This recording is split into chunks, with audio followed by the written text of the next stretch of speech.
Voilà, donc aujourd'hui on est le 16 Iyar et on est dans le chapitre 48. Donc c'est un cours un peu court aujourd'hui. On va donc mettre en avant essentiellement la prise, la compréhension en fait de ce qu'est l'influence de Dieu à travers le monde.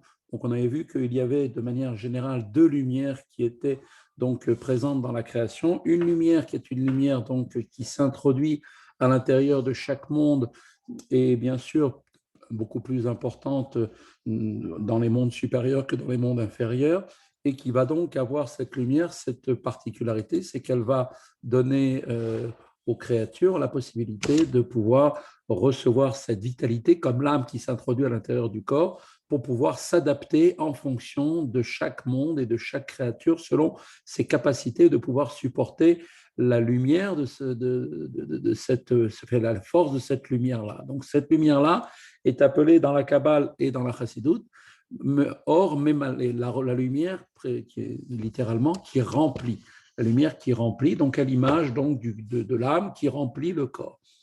Alors il y a donc dans cette lumière cette particularité, c'est que donc elle est donc adaptée à chacun et elle donne la possibilité à chaque créature de continuer d'exister sans pour cela être complètement anéantie, retournée au néant. Et cette lumière-là donc est donc une lumière qui habite toutes les créatures sans aucune exception. Ensuite, il y a une deuxième lumière qui est la lumière qu'on appelle la lumière Sovev Kol Almim, qui est appelée Sovev. Sovev, ça veut dire celle qui tourne autour des mondes.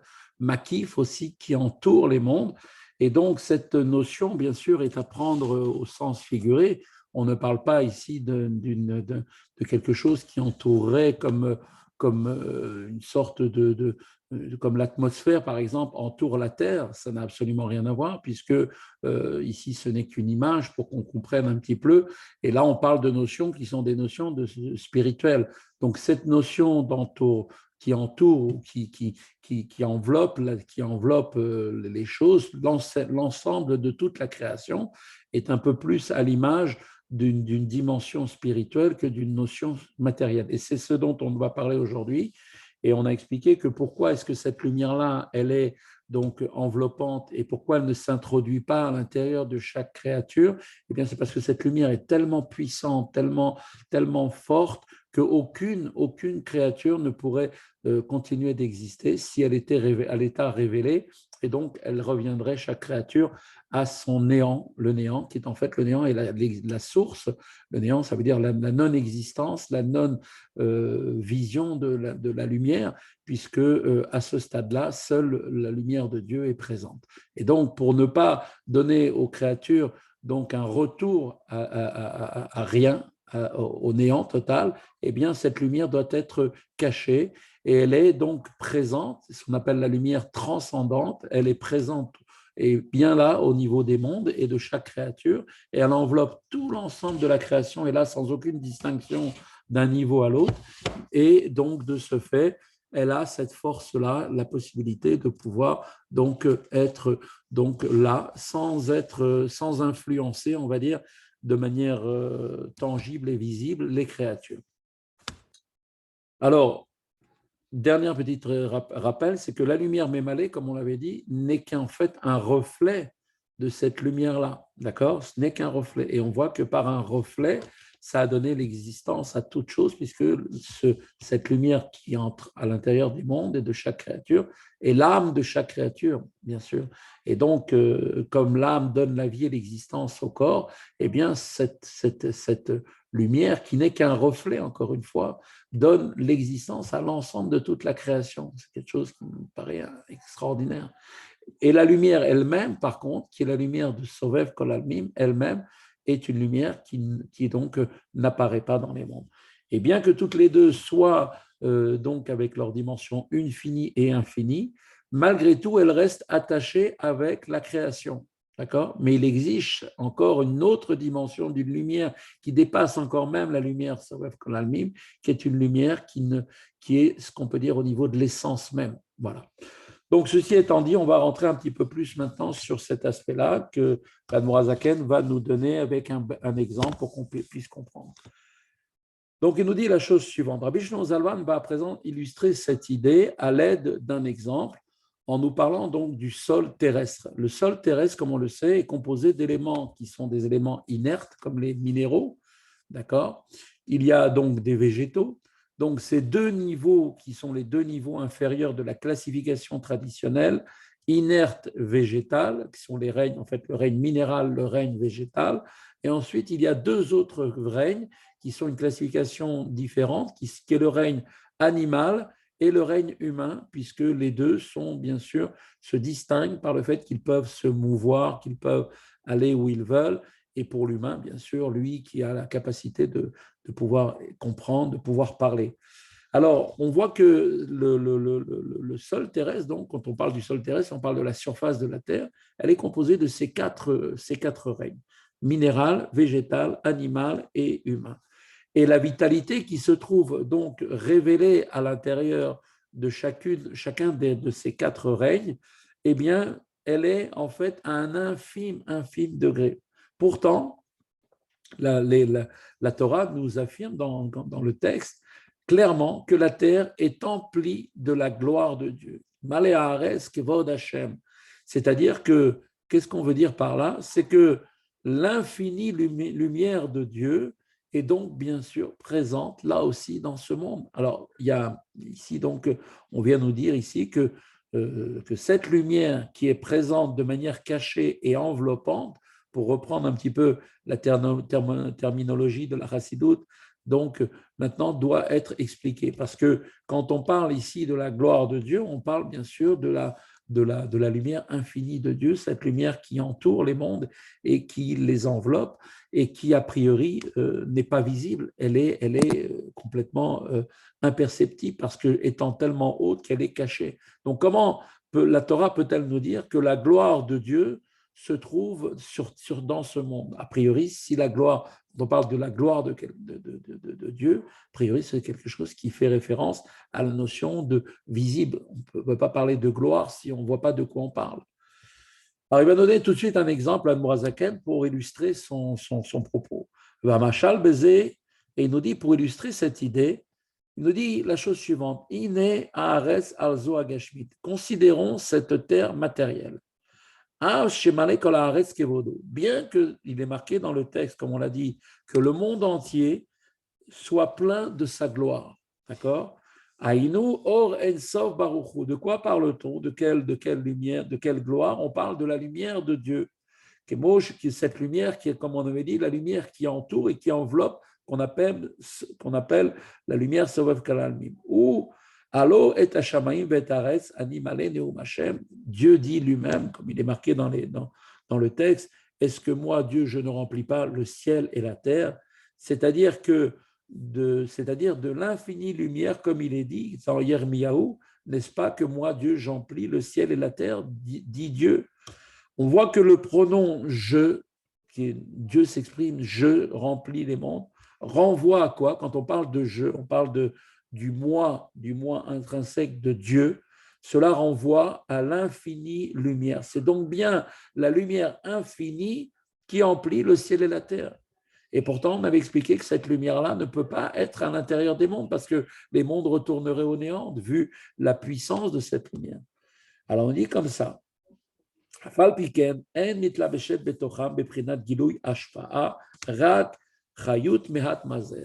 Nous dit tout de suite l'Admor Azaken qu'en fait, néanmoins, seule une infime vitalité du domaine de l'inerte et du végétal seulement se revêt de la terre sous forme d'influence révélée. Je vais expliquer ce que ça veut dire.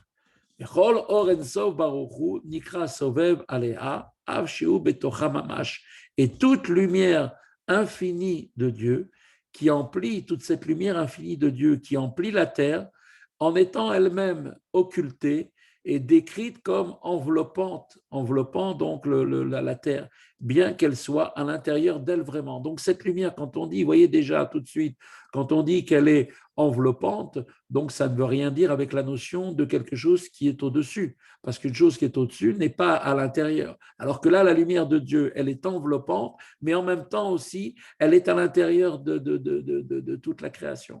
Donc, pourquoi maintenant dire on est en train de dire que l'infinie lumière entoure? Si elle se trouve effectivement en elle, on aurait dû dire qu'elle elle remplit toute la terre. Donc, pourquoi parler de quelque chose qui est autour? Pourquoi les kabbalistes et la chassidoute emploient le terme qui veut dire quelque chose qui est à l'extérieur?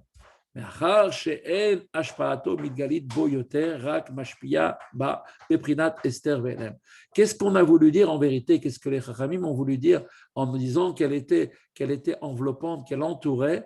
Ils veulent nous mettre en évidence, non pas la révélation de cette lumière en tant que telle, mais plutôt parler de son influence. L'influence de cette lumière, tellement puissante, tellement grande, ne se révèle pas plus que la vitalité qui règne à l'intérieur du végétal et de l'inerte. De la même façon que quand on regarde une pierre, quand on regarde le végétal, on ne voit pas particulièrement une vitalité à part entière. Bon, c'est vrai que le minéral, on ne le voit pas bouger. Maintenant, le végétal, on le voit un peu plus puisqu'il pousse au fur et à mesure, mais ce n'est pas une vitalité qui est aussi flagrante que dans l'homme ou même dans l'animal.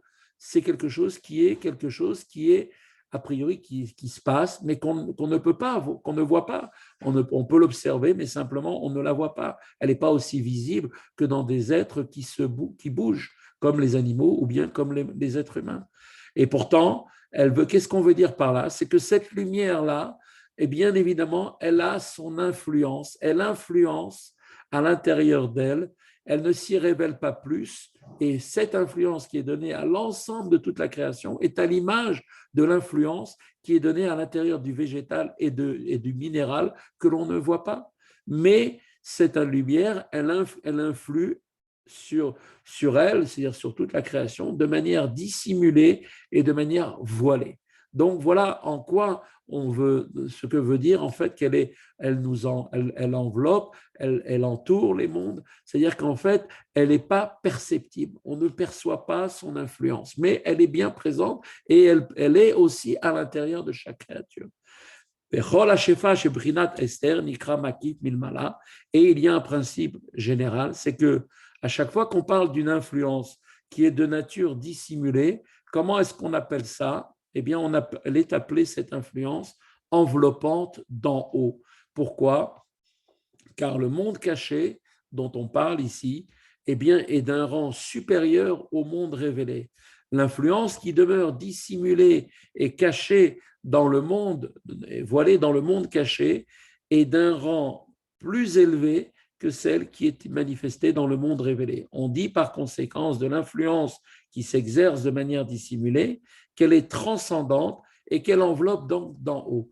Voilà. Donc, on voit très bien que maintenant est mis en évidence une dimension qui est une dimension de cette influence de cette lumière qui est dissimulée, qui émane elle-même, si on peut dire, des mondes cachés, des mondes supérieurs. Pourquoi ils sont cachés? Parce qu'on ne peut pas les voir. Pourquoi on ne les voit pas? Parce qu'ils nous sont cachés. Pourquoi? Parce qu'on n'a pas la capacité de pouvoir les appréhender. On n'a pas les moyens. Donc, c'est comme pour nous des ténèbres. Les ténèbres, pour nous, ça donne l'impression de quelque chose dans lequel il n'y a rien n'est visible dans les ténèbres. Eh bien, en réalité, ce manque de visibilité provient du fait que l'influence est complètement dissimulée et cachée. Et donc, on dit par conséquent de cette influence qui elle-même s'exerce de manière dissimulée, comment est-ce qu'on l'appelle? On dit qu'elle est transcendante, c'est-à-dire qu'elle enveloppe d'en haut. Pour expliquer cela maintenant un peu plus, de manière beaucoup plus intelligible, maintenant la Moazakan va essayer de nous apporter en fait un exemple. On va prendre une image pour mieux comprendre l'influence exercée par l'infinie lumière qui elle-même emplit le monde dans tous les détails et sans aucune réserve, tout en l'entourant et en l'enveloppant. Pourquoi? Parce qu'elle est totalement dissimulée. Et donc, on va prendre un exemple. Il nous dit la chose suivante. Imaginez un homme, quand il va se représenter dans son esprit quelque chose qu'il a vu ou qu'il voit. Imaginez, vous avez été dans un endroit, d'accord, qui vous a plu, et maintenant cet endroit, vous avez marqué, vous avez gardé une image de l'endroit où vous avez été. Vous êtes parti dans un endroit en vacances, quelque chose qui vous a marqué, eh bien cet endroit-là, il est dans votre esprit. D'accord? Maintenant, vous pouvez revoir l'image de l'endroit, bien que vous ne soyez pas dans l'endroit lui-même, vous pouvez le voir à travers votre ce qui a marqué votre esprit. Il n'est af shekol agouf etsem davar ou. Et il nous dit, Admorazaken, que bien que tout le corps et l'essence de cette chose, son extérieur et son intérieur, est à l'intérieur de son intérieur, soit entièrement représenté dans son esprit et sa pensée, parce qu'il a vu entièrement qu'il le voit. En réalité,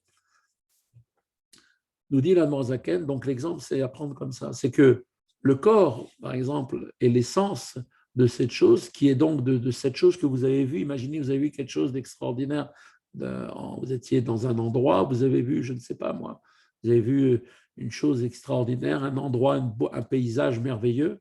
Eh bien, cette chose-là, ce paysage, il a à la fois un intérieur, il a ce qui s'appelle un corps, il a la matérialisation de ce qu'il est, et il est en même temps aussi, possède en lui aussi une vitalité qui lui donne l'existence, qui lui donne la vie.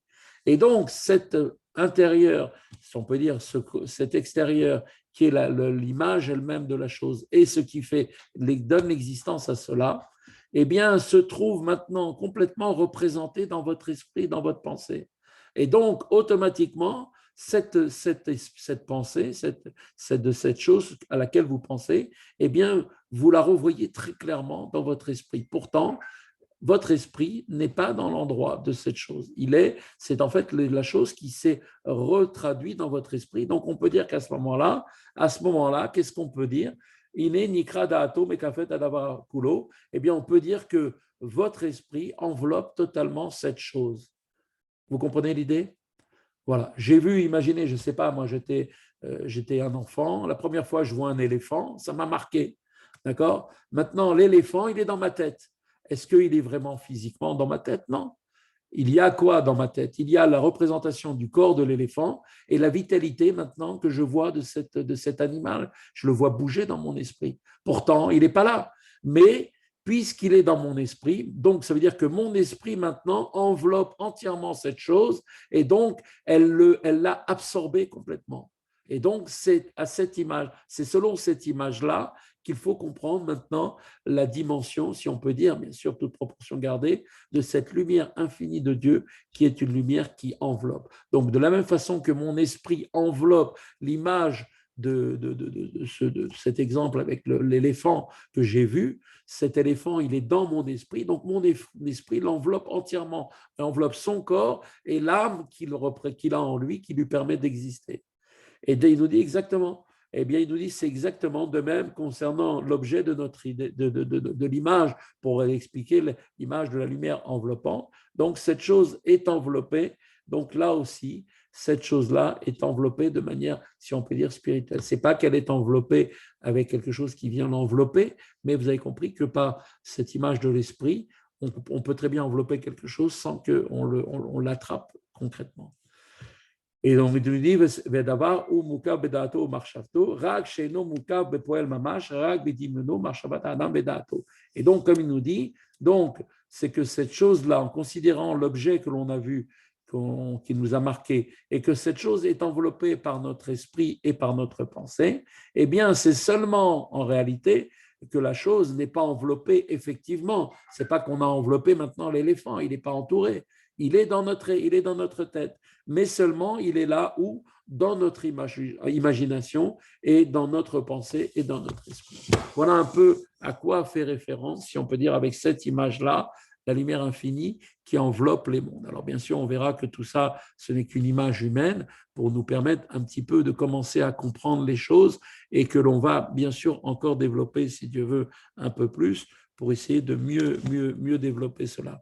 Et donc, comme on avait vu, Rak chez Enomuka Bepoel Mamash, et c'est seulement effectivement que quand je pense à l'image de cet éléphant dans ma tête, c'est seulement la chose elle-même qui est en moi, l'image de cet éléphant, mais qui n'est pas complète, qui n'est pas vraiment enveloppée effectivement, mais seulement dans mon esprit, dans mon imaginaire, Aval Akadash Baruch Hu, mais pour Dieu, en ce qui concerne Dieu. Les choses sont encore plus différentes, bien évidemment, en revanche, dont il est dit au sujet de Dieu, il est dit la chose suivante, mes pensées ne sont pas vos pensées, Marshavto, Bedaato, Sheodea, Kolan Ibrahim, par sa pensée à Dieu, dans sa pensée, dans son esprit, il connaît tous les êtres créés, les enveloppe chaque être un par un, de haut en bas. Son intérieur est à l'intérieur de son intérieur, et tout cela, effectivement, et non à la manière de l'être humain. Pour essayer d'expliquer cela, toujours pour reprendre l'image, quand moi je pense à l'éléphant qui m'a marqué dans ma jeunesse, j'ai été touché, je le vois encore dans ma tête. Donc effectivement, mon esprit, ma pensée enveloppe l'image de cet éléphant. J'enveloppe à la fois le corps, je suis capable de décrire, de le dessiner, même s'il fallait, et je le vois aussi bouger. Donc je vois la vitalité qui est en lui, donc qui est l'âme en fait. Ça, c'est pour l'image, pour nous faire comprendre que l'éléphant, il n'est pas dans ma tête. C'est simplement la représentation de cet éléphant qui est dans mon esprit. Par rapport à Dieu, cet exemple effectivement peut effectivement nous aider à comprendre, sachant que malgré tout, les pensées de Dieu ne sont pas nos pensées. Notre manière à nous, les outils que nous avons, qui sont la pensée, notre façon de réfléchir, n'est pas du tout la même chez Akadosh Baruch Hu. Dieu est au-dessus de tout cela. Chez Dieu, comme on a expliqué, Dieu, il est appelé le Dieu monde. Le Dieu monde. Qu'est-ce que ça veut dire le Dieu monde? Ça veut dire que le monde, c'est Dieu. Ça veut dire que Dieu, il est le monde. C'est-à-dire, comme on explique, que le monde est en Dieu, à l'image des cellules qui sont dans le corps d'un être humain. Les cellules d'un être humain, on ne peut pas dire qu'il y a les cellules d'un côté et l'être humain de l'autre côté. Non, les cellules, c'est ce qui produit l'ensemble du corps de l'être humain. Eh bien, toute la création entière, c'est comme si vous aviez en quelque sorte des choses qui sont de l'intérieur. Donc, une personne, comme on avait expliqué, connaît très bien son corps, sait là où il a mal. Si des fois il a mal un petit peu à l'intérieur de son corps, il est capable de décrire là où il a mal, quels sont les effets que ça lui fait. Pourquoi? Parce que la proximité entre la chose et on va dire l'intériorité de son corps et la personne elle-même est très très proche. Chez Dieu, d'une certaine manière, tout l'ensemble de la création fait partie de Dieu. Donc toutes les créatures, Dieu il les connaît. Pas il les connaît parce qu'il les reconnaît en les voyant à l'extérieur de lui-même, mais parce qu'elles sont en lui, elles existent en lui, et donc puisqu'elles sont à l'intérieur tout entière, dans leur forme révélée, aussi bien que dans leur forme cachée, aussi bien au niveau de leur âme, tout est en Dieu. Alors à ce moment-là, de la même façon que Dieu se connaît, alors il les connaît automatiquement, il connaît chacune de ses créatures. Et donc toutes les créatures sont enveloppées, donc non pas avec l'image qui est quand même réducteur d'une image qu'on se serait fait d'un objet dans notre esprit, mais plutôt comme une chose qui est complètement fait partie intégrante de Dieu, car Dieu est véritablement non pas le Dieu du monde, ça voudrait dire qu'il y a un monde et qu'il y a Dieu dans le monde. Dieu, il est le Dieu monde. C'est-à-dire que le monde, c'est Dieu. Voilà. On a terminé le cours d'aujourd'hui.